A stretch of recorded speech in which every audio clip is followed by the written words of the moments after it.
de l'Òmnium Cultural Pels Baixcamp, que fem aquí a la sala Hortensi Güell, que ens ha cedit als companys del Centre de Lectura.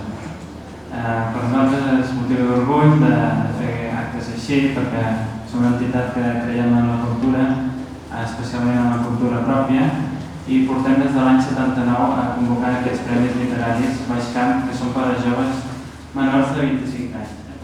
Començarem pel guanyador dels premis de narrativa del 2005, que tenim publicats aquí. Va fer el llibre Vimixix.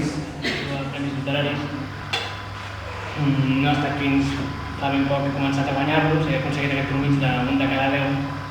Un de cada 10 sembla gran cosa fins que penses que perds un 9 de cada 10, però és desastrós.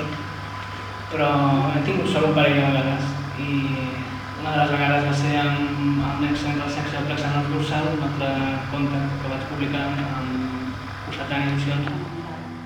A l'interior s'hi trobava poca gent, dispersa i solitària, repartida en una sala d'aproximadament 40 metres quadrats.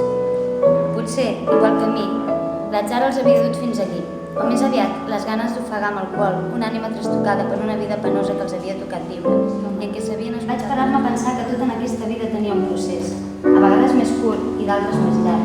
La coincidència, que ells entre ells no sabien. Llavors, parlem una mica de la Meritxell. Ella és la 5a generació d'una empresa dedicada al vi.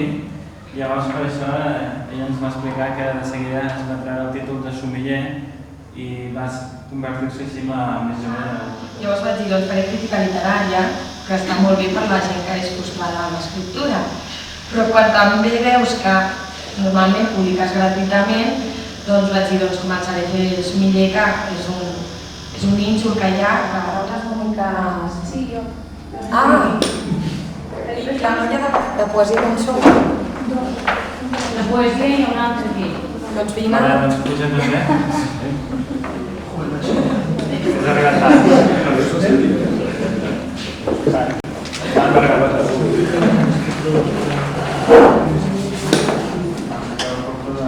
Donar la qualitat d'aquella edició de publicar-ne 4, que són tots els que tenim aquí.